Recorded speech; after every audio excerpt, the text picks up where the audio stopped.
Hello and welcome to the final whistle with me, Daniel Waterson, looking back at Hibs' 2-1 win over Hearts at Tynecastle. Coming up, we've got all the usual post-match chat from James and myself, we've got post-match reaction from Paul Heckingbottom and two-goal hero Daryl Horgan. But first, let's remind ourselves of the goals from Hibs TV's Cliff Pike and Keith Reid.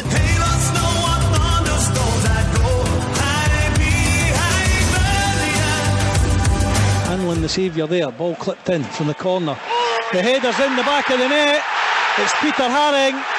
Free header from the edge of the 6-yard box. The ball ends up in the back of the net, and again Hibs just not picking up the runner, Keith. And I hate to say it, but that's been coming. Hanlon knocks it forward. McNulty's in behind his man, goes for the byline on this main stand side. Has he got support? He has. Horgan scores! What a piece here in the Edinburgh derby. Great work by Mark McNulty.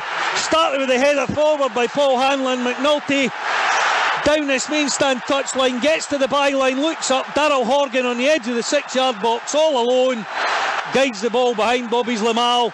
And after 28 minutes, we're all square in the Edinburgh derby. Hearts 1, Hibs 1. It came out of nothing, Cliff. Great ball from Mark McNulty, just getting in behind the Hearts bench. Looked up, there was only Daryl Horgan to aim for. He found him, and the ball found it back in the net. Game on at Tynecastle. And then clips it forward again. Canberry won't get there ahead of Berra. Does nicely though to cushion it down for Horgan, who forgets to take the ball with him. He does well to win it back though, Daryl Horgan. Drifts central now. Canberry, shot for Mallon. Decent ball for Horgan. Can he get the shot away? He can. What a finish from Daryl Horgan! Wow! Great work by Hibs there. Threaded through for Horgan, left-footed, bulleted beyond Lamal into the bottom left-hand corner of the net as we look at it. 55 minutes on the clock. Hibs have the lead here in the Edinburgh derby. Hearts 1, Hibs 2. And the second goal, both of them coming from Daryl Horgan. That's what happens if you move the ball quickly. Hearts could have no answer to that. Great movement from Hibs, and Daryl Horgan's shot finds the back of the net. Hibs 2, Hearts 1. We're not allowed to swear on this podcast, so we won't. That was fucking amazing. I didn't want to sort of talk about myself here, but it says I've been over at Tynecastle over 20 times to see Hibs play Hearts. I've seen us score a grand total of 2 goals in that time before today and never win. So I'm just going to absorb this. Absolutely unbelievable. We've won at Tynecastle 2-1 in a game that we never even really looked like scoring in the first half. And I mean, there's plenty of people to praise today. Daryl Horgan obviously is the standout. We're trying to work out who the last Hibs player to get a double at Tynecastle was, and I mean, we could be going back centuries at this point. But I think it's testament to the job Paul Heckingbottom's done since he's come in here to be measured about it. I don't think we would have got that performance under Neil Lennon, particularly in the second half. I don't think we would have got that resilience under Neil Lennon in the second half. I think Paul Heckingbottom's done some incredible work with this team, and it's days like today sort of really make you realise that, and how far we've come in a very short space of time. That, yeah, totally agree, and it says a lot about people talk about derbies and they talk about it in cliches, and we'll talk about it in cliches, but when a new manager comes in, they go, oh, he might be naive, he doesn't know what a derby's all about. That mentality, that attitude, the dig, because like you said, the first half, I thought the first half Hibs were not, we won, so I'll just say I didn't think we performed to the best of abilities in the first half. I thought Hearts made enough chances. I'm just going to take a little second here as Craig Levine's walking towards us, so I'm just going to enjoy, that's fine, I enjoyed that. And but the dig and the commitment to see that through, I mean, it was horrendously nervy, but we done it, and you could see at the end exactly what it meant. Everyone in that Roseburn stand just looked tremendously sexy for the last half an hour. Everybody in that Roseburn stand looked tremendously sexy anyway. Obviously. No, I mean, I feel like I've aged horribly during that second half in particular, but you could kind of, I don't want to take anything away from the performance, because I think it's a great performance, and to win any derby match is fantastic. I don't think Hearts were very good, but we have a shockingly good isn't even really the word, but kind of a shocking ability really to make Hearts teams that aren't good look excellent. And we did that, I think, earlier in the season, Halloween here, we did that. We made them look 10 times better than they were.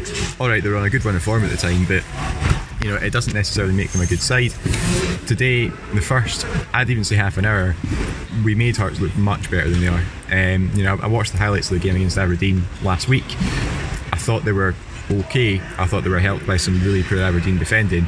I thought they were being helped here by just kind of we're far too passive, we weren't getting our foot on the ball, because when we did get our foot on the ball in this game, that's where the 2 goals come from. That's where we really hurt them. So obviously, you don't want to detract from that. I think we did enough to justify winning the game, but derbies are about, or this one derby is about passion. It's about blood and thunder.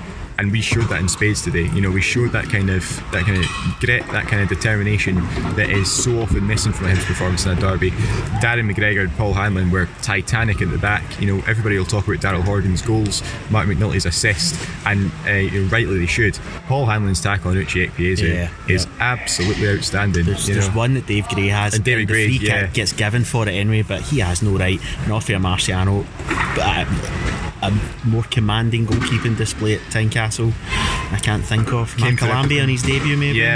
Came for everything, caught everything, never at any point looked flustered by the occasion. A great performance from off here, and I thought kind of defensively today we were at times not great, but when it really mattered, excellent. Yep, so we've a lot to talk about, so let's go through it. One change from Hibs, McGregor back in for Slivka. I don't think there'll be any real surprises there. Jonathan Spector on the bench at the expense of Ollie Shaw. Good to see him get a run out as well. I said to you before the game and 5 minutes into the game how muted the home end was. Even in the build-up, they were playing Hearts, glorious Hearts. You could only hear the Hibs fans giving their funky rendition of it, but you couldn't hear the home end. The game started, there wasn't that usual kind of cauldron of noise. There was never that one big crunch and tackle that really gets the crowd going, and I thought that maybe, alright, it maybe just makes a psychological difference, but it was very strange how quiet it all was. Yeah, it made me innately suspicious. I think you used to walk into like an absolute, if you say a cauldron of noise here, and it being loud, and I'm not going to take anything away from Hearts there. They do create a fantastic atmosphere in Tynecastle, especially in derbies. You said before the game, the one at Halloween was almost poisonous, the atmosphere, and obviously it turned poisonous at the end, but even before the game it was so loud, and the chants just reverberating off every stand. It was very muted. You wondered if it was maybe kind of sort of tempering their expectations, but it's one where they look at it and they look at the run of form we're on, and the football that we're playing, and they know that we can actually hurt them. But I definitely think it helped us. The Hibs fans came and they were up for it. They were up for it right from the first whistle, and obviously that helped. And I think you saw at the end, everybody who's been watching on the telly and who's watching the highlights for the 15th time will see that the players go over to celebrate with the fans in the end. It's fantastic, and you can see just how much it meant to both. Hearts kind of, despite the muted crowd, they were generally on top in the first half. I thought Mulroney looked dangerous. Thought they were putting a lot of balls into the box, but at the same time they're kind of limited in what they can do. We've said countless times before, you know what you're getting with them. It's simple but it's effective. Uche Ekpiezu, I'll use the sentence again that I've said to others today, never ever seen a footballer with so little talent be such a menace on a football pitch, just because you're kind of anticipating this boy with this strength and all that, and see that Hanlon phenomenal tackle, you could almost have left him to that and he probably would have just booted out the stand anyway. I mean, not to sort of to compare Paul Hanlon to Virgil van Dijk here, obviously Paul Hanlon's much better. Yep. You watched that Liverpool-Tottenham games last week where Spurs on the counter-attack, Sissoko's on the ball, and Van Dijk just marks Son and he lets Sissoko go and do it. You could kind of sort of see that there. The ball breaks to Ekpiezu, and Hanlon, it's a great tackle, but I think you're right, he looks very ungamely when he runs. He's quite, for a guy who's like so sort of big and stocky, he's quite sort of gangly kind of when he runs. That's not to say that the job he does is bad, because there was a few times today where what he was doing was, from a Hearts point of view, it was very effective, and he was pushing guys out of the way. And there's one point in the first half where he just throws, I think it's Milligan and Stevenson off the ball at the same time, and you can see, I can even see why the Hearts fans like him. because he's got that sort of like that kind of cult hero presence where he's a guy who's not going to score 30 goals a season, but he's going to do things that are funny, you know. He's going to, you know, in the same way, like, you know, we've had cult heroes in the past who, alright, ability wise haven't been the best, but, you know, like their playing style is just something that kind of, you know, it's a bit different from what we're used to, and so like I say, I can understand that. I don't think he did anything that was overly spectacular today. He did his job well, and he obviously knows what his job is, but for me, he's just, I don't want to sort of be too harsh on him, because, you know, I don't see him play every week, but you know, he does listen to this as well. He does as well, you know, and he's kind of, he's not a guy that I would look at in my starting lineup and go, well, that's it, you know, he's going to be the key man for us today. He might do something, but, you know, as was the case today, he might not, and he didn't. And to be fair to Paul Hanlon and Darren McGregor, there was one or two incidents where they lost him a few times, but generally I thought they did really well, and I thought bringing Marvin Bartley on sort of towards the end is kind of just sort of stand on him. There was a couple of half decent battles there, so I think we managed him well today. The last 20 minutes especially, whether he just tired or whether he just kind of chucked it, I'm not really sure, but we had the measure of him by then. So to go through some of the chances, Mulroney for Hearts I thought was probably their best player. I was surprised when they took him off. He gets in a few dangerous crosses early on. Horgan has the first Hibs shot, it's a volley that goes well over. Hibs should really take the lead in the 12th minute. Canberry's at the back post, he just miscontrols it. I thought that was a huge chance without seeing it back yet, and then Hearts to me kind of started to dominate and take control. Lee hits the post for a free kick, although I think Marciano had it covered anyway. Mulroney forces another save from Marciano, and then they get a header that goes over the bar from the corner and they probably should score. Hibs take a good throw in. I feel like I should note that. Hibs took a good throw in. Let's savour that moment. It came at nothing. They did take a good throw in. So. Yeah, Horgan crosses it and it finds no one. Then Ollie Lee has a go, and Hibs just are kind of standing off Hearts. They're letting them kind of run at them, even in the air and on the pitch. They almost look like the better team at that point, at least. And then Lee forces a corner. From it we kind of get what was coming. Haring rises unchallenged. Very, very simple goal to concede, but it was all about the reaction to the goal from Hibs. It was, and you know, I'll say it now, I think Peter Haring's a good player. You know, I think what he does is a hugely effective job for Hearts. He does a similar job to what Mark Milligan does for Hibs, but he offers so much more in terms of going forward, and that's nothing against Mark. You know, it's just his style of play. He has a good header of the ball, and it is a very good header. He puts it right in the corner. Marciano doesn't move for it. He can't really move for it. You know, but it was disappointing the way we conceded the goal. You know, it's a bit of a mess we make on our back pass, and you know, we kind of shepherd the ball out for a corner. You could see every time Hearts got a corner, and every time they got a set piece within, you know, getting the ball in the box range, they looked dangerous, and you always felt that's where their goal was going to come from. So a good header from Peter Haring, but you know, we talk about in derbies how important it is not to get swamped, and how we have in the past, you know, come here, we've lost a goal, and then we capitulate. You know, this was different. You could see, you know, even straight from kick-off, where the tails were up, the heads were up. It was right. How can we get back into this? How can we start working them? And we do. I think it's only what 5-6 minutes. It can only be within 5, but we'd seen all the ball. The moment they scored, we kind of started taking, not control I would say, but we started to at least finally have an impact on the match. And when the goal comes, McNulty has the ball out wide. We're complaining to each other about how there's no one, or it seemed like there was no one bursting in, and then from nowhere comes Daryl Horgan. From a Hearts perspective, McNulty should probably never have been allowed to hold the ball up so long to put the cross in, but I don't care about that. No. It's a great ball in and a tidy finish to equalise. No, Dan, I will say, you know, again, I saw the highlight of this goal at half time, and Mark McNulty's half a yard offside. Unfortunately, the still that BT Sports used for this, there was a seagull in the way of the camera, so the seagull was actually playing him on by about 5 yards. We're kind of due one here anyway, aren't we? You know, derbies are won on, like I said, you know, moments of madness or moments of genius. We got both today. Alright, McNulty's probably half a yard off, we'll concede that, but I mean, fair play. It's a lovely ball with the outside of his foot in, and Daryl Horgan, it's a really, really good finish. You know, it happens at the time, you think, oh, he's slid in, he's put it into the net. When you see the replay back, he's sliding and he's placed it. He's put it right in the corner because I think he sees. I think it's Mulroney might be the covering defender. He manages to almost sort of put it through his legs and away from Zlamal. Zlamal's a big guy. You've seen him walk past us a few times here. He's a 6'4", 6'5" guy. Unless you put the ball right in the corner, he's going to get it. It's a really smart finish from Daryl Horgan, and come by his celebration, I think he enjoyed it. Yes, and we enjoyed it as well. So there's not really any more chances for the rest of the first half. I think both teams were just kind of sizing each other up to see out the first, and then more shortly. But let's hear from head coach Paul Heckingbottom speaking after the game. Well, your first Edinburgh derby in charge of Hibs, couldn't go off to a better start.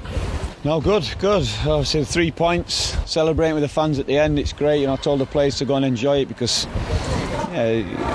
lots of things about that were really pleasing. The fans have seen the team go behind, come back and win away from home in an Edinburgh derby, and show some real character to get the 3 points as well. One of the encouraging things was going behind here at Tynecastle. When Hearts get in front, they're a hard team to break down, but we didn't let our heads go down. We got on the front foot straight away and got back in it very quickly. Yeah, because some games go your way. There was something we needed to change, after 20-25 minutes that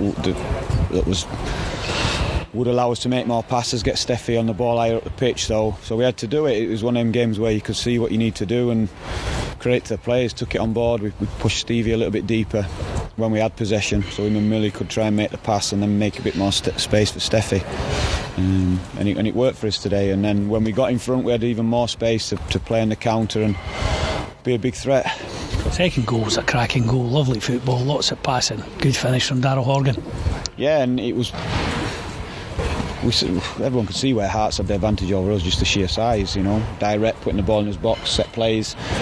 So we have to stand up to that, but then be willing to play. And we had a small team, but some decent footballers, so we have to play decent football. And I think the second goal was the one real moment of quality in the game. We did have chances after that as well. It wasn't as if that was the only chance we had in the second half. Unfortunately, just couldn't get the third one to take us a bit clearer. Yeah, and that, as I say, once we went in front 2-1, you get a different feeling on the side because the game is going to naturally open up. We have to be conscious of their threat. As I say, more bodies in the box, more balls in the box, something potentially dropping for them, but with them having to push and expose ourselves in that way, there's more space for us to take advantage. So when we went in front, I was confident, and I probably did fancy us to get another. And you'd be delighted with the way the guys at the back stood up to it as well. They're up against a big unit in Ikpeazu, but Darren McGregor, Paul Hanlon coped well. Fantastic. And the full-backs and the midfield boys in front, and the subs who came on fell back on a lot of work that they did when we first came in how we need to deal with crosses, because if a team's that adamant that they want to put the ball in your box, sometimes you've just got to be able to deal with it when it comes in, and we did that to a man, and that's ultimately what's got us the 3 points. You'll have had experience obviously at derby matches as a player down south and as a manager down south.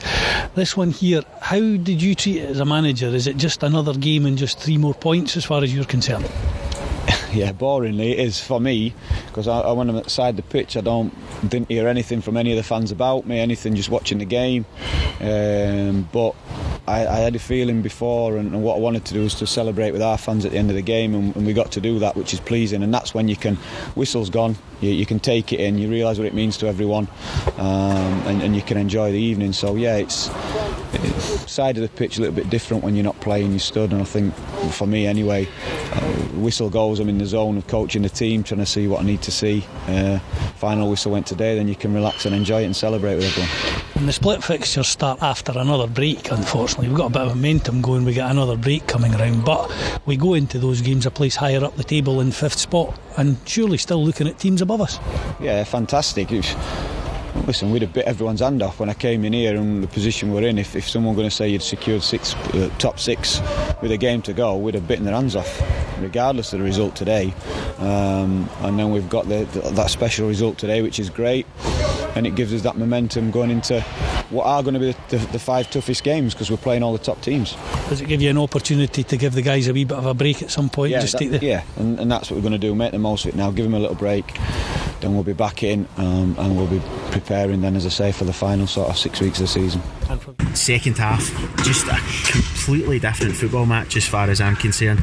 Alright, Hearts still kind of looked not dangerous, but maybe still were getting the ball forward, but there was a calmness about Hibs. They were fighting for more tackles, and they were winning most of these 50-50s in the middle, and they really start to take control. McNulty picks up the first booking, which is incredible. No bookings in the first half in the Edinburgh Derby, and then the goal comes after about 55 minutes, and again, we can't swear in this, so I won't read out the sentence that I've just put what a goal. There's a word in between that, but what a goal. Go 2-1 tremendous. What a tremendous goal. What a lovely manoeuvre. I should probably confess I missed the build-up. You told me about the build-up. I saw the finish. Great finish by Horgan again, but I don't know what I was doing. I was looking through my fingers. It was like the ultimate reward. So thinking back to the game where we beat Celtic, where Celtic beat us 2-0 in the Cup recently, and in the first half Hibs were playing kind of nice stuff in the middle of the park without ever really getting beyond maybe 30 yards out to make something. This time it was like that, but we did make something. Malin was kind of key to it. It was just lovely little one touches and flicks, and it's a great finish for Horgan, and the pictures that we've put up on social media kind of sum it up. It's just tremendous. It is a great finish by Daryl Horgan there, to be fair. Again, he's put it sort of right in the corner, and he's put it in a position that Zlamal can't actually get to it. From everything that I've read, the build-up is fantastic, and again, it shows Stevie Malin stepping forward into a more attacking midfield role. He can be a real effective presence. To be honest, I don't care how it goes in. If it's the winner, then I really don't care. It could come off Daryl Horgan's backside for all I care. So quite happy with that, and it was almost kind of classic Hibs that we kind of scored too early. We still had 35 minutes to go and defend, and you were feeling the worst. With the exception of that last 10 minutes, okay, from as fans, every single time Hearts play a ball, even a yard forward, your stomach sinks, you immediately go, this is it. But we made time, we'll touch on the chances, but Hearts looked almost, stunned, shell-shocked. Even the dugout, the home end were, I don't want to reveal this bad news, but the home end were really sort of turning on their dugout from the moment that second goal went in, and Hibs had probably the better chances from then on. After we go 2-1 up, McNulty heads one just wide, then I think Mulroney puts one over for Hearts. Keena comes on for Smith. Gray has that phenomenal clearance, but he does win the free kick from it, and then Hanlon, we've already spoke about it, don't care, let's talk about it again. Piazza just out-muscles Darren McGregor, and that challenge from Paul Hanlon is just stunning. It's one of those things that I just want to watch back over and over again. Paul Hanlon was one of the first men over there at the end of the game to go and celebrate with the fans, and the noise when he made that challenge from the away end was absolutely phenomenal. There's plenty of Hearts fans calling for a penalty, but it's one of those ones where you're never going to just go, good tackle, mate. You need to kind of scream for it out of desperation. It's an absolutely phenomenal challenge, and it's good for Paul, because I think he took a little bit of flack from Ollie Lee's goal in the game at Easter Road. He's absolutely redeemed himself there. The last few weeks he's been fantastic. He's been fantastic, and I think him and Darren McGregor obviously have played together so much. They've got such a good understanding that they know each other's strengths. They know how to sort of help each other out when they're in a difficult situation. It's probably Paul Hanlon's best moment at Tynecastle. I can't think of another one. No, nothing else springs to mind. No. So not long after that, Darren McGregor picks up a booking. I've written it, and I'm still adamant that if we win, that's going to be the gift of the day. Although in saying that, those post-match pictures were pretty good. They're not bad. And McGregor went in, and I immediately thought red card. It was a great tackle, a fantastic tackle, and it was definitely not even a booking. I hope we appeal it. It was. It was one of those that you kind of looked at and went, why? Yeah. To be fair to Haring, he got up and he got on with it. To be fair to Daz, it's just good tackle. It's a great tackle. But also it wasn't a great tackle. Haring gets booked not long after that for a late tackle on Malin. At this point it feels like it's been about half an hour since the goal, and it's been maybe about 6 minutes. Then we've just got a few subs made. So Morrison comes on for Mulroney, Spector comes on for Gray. Thought Spector was good. He looked quite composed in the few things that he had to do. Then Zlamal stopped Stevie Malin from scoring the goal of the season. That is unbelievable. Do you know the weird thing was is that when he stood up, I never even thought about Malin shooting from that. It's like we'd forgotten. The one, and again, I'm not trying to sort of put a downer on today. The one thing you could say is that we really should have won that by more. Fair play, Malin's one phenomenal hit. It's a great save by Zlamal, I should say that as well. It's another one that's going right in the corner, and he kind of gets right across to push it away. there's a great chance for Mark McNulty right towards the end to kind of seal it, but any win at Tynecastle is fine. I'd take it 4-3, 5-4. It doesn't really matter. But that was some hit from Stevie Mellon. I mean, if that goes in, that's Derby legend. Griffiths at Tynecastle all over again. Absolutely. Yeah.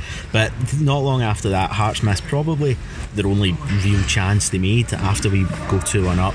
Doom misses when it actually looked easier to score, and there was 10 minutes. I remember he plays that over the bar, and there was 10 minutes left, and I kind of thought to myself, this might be our day. That was the moment, because there's no, similar to maybe Canberra's in the first half. He's at the back post, there's no one near him, he has time to take a touch, and he panics and sclaffs it well over the bar, and unlucky, mate. I mean, it was the first time that really sort of lost any of the Hearts players who weren't kind of, this sort of big sort of towering centre half from a set piece. It's actually a good ball. I think it's Burns puts it in. It's one of those that's whipped right across the face of goal, and even if it doesn't fall to a striker there's still somebody coming in at the back post. You wonder if Jim's maybe he's sort of seen it for too long, and he's thinking, I'm going to place it and I'm going to smash it. In the end, he sort of doesn't really do either. He kind of slaps it over the bar. The weight of a stadium on your shoulders as well. And I mean, I must admit, when the ball's bouncing up to him, it's a nice height. He's a good striker of the ball. We've already seen that, and I thought that was going to be buried right in the back of the net. But I'm absolutely delighted that he put it over the bar. Yep, and then that's for me is the last big chance Hearts make. McNulty has a decent chance, but he puts it straight as Lamau. McLean comes on for Doom, so all game plans are out the window. It's just let's lump it and hope for the best. Omionga could kill it at the end. I can't remember if it was Keith or Cliff, one of the Hibs TV guys was saying that he's stretching for it. I thought he should have scored. I thought it looked like a really bad miss. I didn't really care, but I mean, it does look like a really bad miss. There's absolutely no way that Mark Milligan meant to play that pass as well. It's like he's going to miss hit it and it's looked up and nobody seems to realise Omionga's there. I'll give him the benefit of the doubt and say he's stretching. It's like it's a looping ball as well, so it's difficult, but personally I agree. I thought he should have put it in, and to me I thought that's the one they're going to go up the other end and score now. But they didn't. So they didn't, and fine. Slivka comes on for Horgan. Horgan gets the ovation that he more than deserves. Right at the end, it's ping pong ball stuff in the box. There's one where Hearts seem to just everything bounced for them, and someone went to take a touch or they've just stretched it. It was just not nice. It was brutal, but we got there. Yeah, and there was a lot of those where there's the ball flashing across, for both sides as well. There's the ball sort of flashing across goal, and because of the angle and the height we're at, and I think it kind of comes off over watching it on TV as well. You're never really sure, was that just wide, was that miles wide, was that even going in? There was a lot of those that kind of they flash right across the box, and you see it in waves. There's the fans from the corner see it first, and everybody else in the stadium kind of sees it after, and there's this moment where everybody goes, no, it's fine, it's alright. There were plenty of those, but you could see it by the end. We're dead on their feet. We've worked really hard, and the noise at the end was just absolutely phenomenal. That was great. I think that's possibly my highlight. This is what coming up to the end of my third season doing this with Hibs, and I didn't think Ibrox would be top last season, but that was pretty special. Absolutely spectacular. Very, very nice. I enjoyed that. Good work. Yeah. Good singing, lads. Well done. Everybody put a pat in the back. We move on. That's it. We're above Hearts 95th. We said before the game that there's 5 games to go. We've got a break now because the Scottish Cup next week, and that was must win. We said before the game that if we had any aspirations for Europe, that was a must win match. We've done it. It's still a tall order to catch Killie and Aberdeen, but it's going to be an entertaining last few games. Yeah, and I think that's kind of that set us up for the split now. I think this was going to be the sort of defining game for us. If we go and win this, then you're going right. Let's look up the table. Let's see who we can rein in here. If we don't go and win it, you're kind of looking at let's see out the season in positive fashion. Let's take these back to Easter Road and sign off with a win. We've got Celtic Easter Road as well. We can kind of put a dampener on their title party. Now we're looking up the table. We go away to Killie. We're home to Aberdeen in the last game of the season, which could be absolutely huge. Now I think the week off's going to suit us. There's a few guys that who are coming off the pitch who look like they could have used with a week off. But I mean, Paul Heckingbottom will have the team in. They'll have them working hard. It's 5 tough games to end the season, but I think we've proven already 5 winnable games, and it's looking up, not down, I think is the key now. And now here's Daryl Horgan talking with Cliff. Daryl, there are a few things in football more satisfying than a derby victory, and I expect you particularly will be very satisfied with that one today. Especially away from home, you know. It's been a long time coming, almost 6 years now without a win here, so look, let's get it there. I suppose in the game and obviously the circumstances was amazing. The level of confidence that the boys are playing with at the moment is incredible. You know, the new managers come in, 8 games, you know, unbeaten, you know, just knocking the ball about. The confidence is back, as was demonstrated with your second goal there. Yeah, look, second goal was a lovely move, you know, really quick football, sharp, and thankfully I was at the end of it, thankfully I went in. But to be fair, the first goal was brilliant as well, you know. Sparky gets down the line, puts a perfect ball in. I just have to be there. Thankfully I am. Thankfully it goes in, you know. But I thought the game was kind of nip and tuck at times, you know. They probably controlled the early parts, and then the minute we got our goal, we looked the more dangerous and more comfortable, you know. And then second half, it was a bit up and back, you know, and we got the goal and then we kind of just held on, to be honest with you. But to be honest with Stevie's strike, a couple of breaks away, we probably could have got another. I thought we looked the more dangerous without having as much of the ball. The question is, which of the goals was the more important at the time? Hearts, when they go ahead, particularly here at Tynecastle, often very difficult to break down, but we equalised fairly quickly after it. If they'd maybe held on another 5-10 minutes, it could have been different. Yeah, well, I thought we reacted really well to conceding, you know. Straight away we got in the front foot, got straight at them. We had a couple of good moments in around the box, and you know, as I said, Sparky does unbelievable, puts a perfect ball in, and as I said, thankfully I'm there and thankfully it goes in, you know. But you know, the first goal is the big one, isn't it, you know. Second goal is the icing on the cake, but you just have to drag yourself back into it first and foremost.